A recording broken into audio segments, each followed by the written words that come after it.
সহ্য করতেই পারবো না।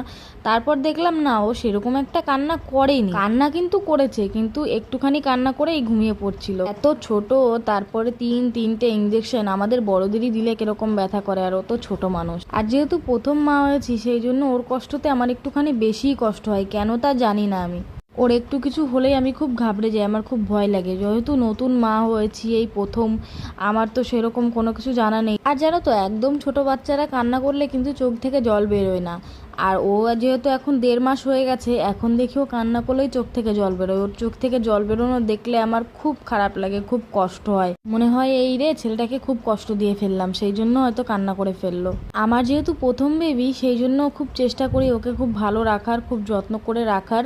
তোমরাও ভগবানের কাছে প্রে করো যাতে ও ভালো থাকে। ভগবানের কাছে যাতে সবসময় বলি যাতে আমার মতন কপালটা না হয়, আমার ছেলেটা যেন ভালো থাকে সবসময়। তো আজকের মতো এই পর্যন্ত। এই ভিডিওটা ভালো লাগলে একটা লাইক করে দিও। আজকের মতো